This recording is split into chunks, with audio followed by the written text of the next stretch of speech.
entourage for one of the season openings years ago. We had to go to the Warner Brothers studios to do it. So 5 of those guys are actually in the show. This guy right here is actually green screened into that. And I will tell you, the way we did that, if you'll notice, everyone's got the light on the left side of their faces. So we had to light it the same way. So we'll kind of go over some of that.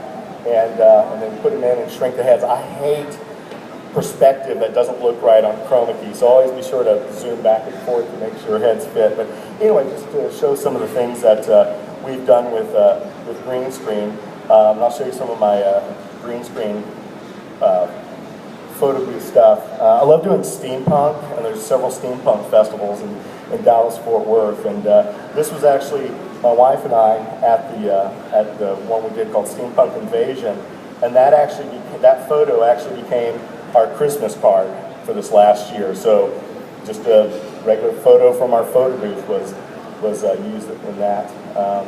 Also did some other weird stuff. Did this wedding a couple of months ago, and yes, and those 2 guys in the front did come up and introduce themselves as the midgets.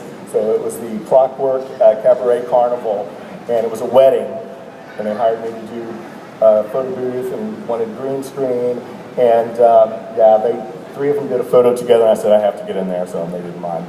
And I'll go over how that was lit and everything. But anyway, so that's just kind of the real basics over some things that you can do with chroma key.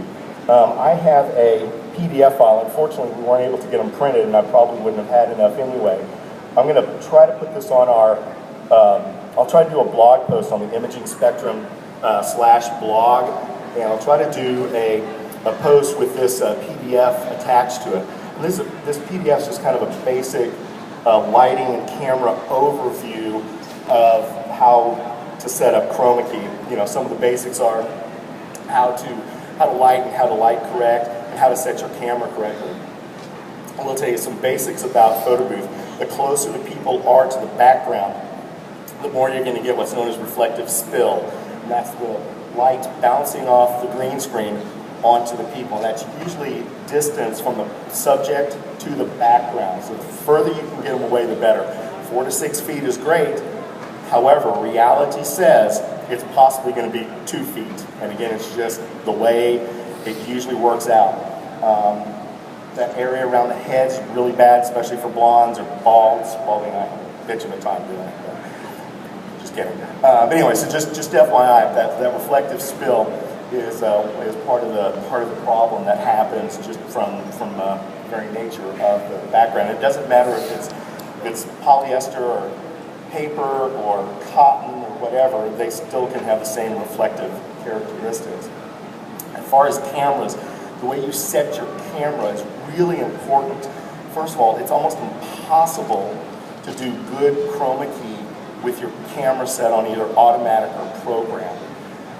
The reason being is you could do 4 photos, and each one of those 4 photos could be different.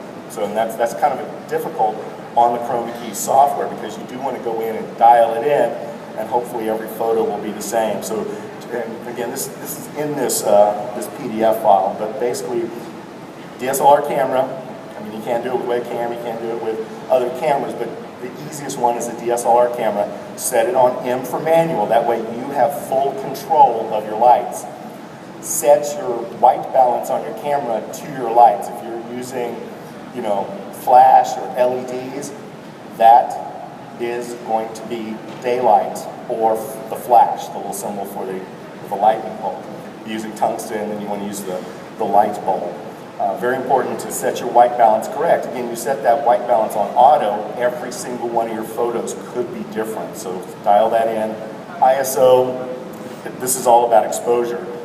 100, 200, 400, whatever you want to use. Shutter speed, 125, 160th, 60th, you know, whatever you want to shoot it at, and then your f-stop. Again, this is all about proper exposure.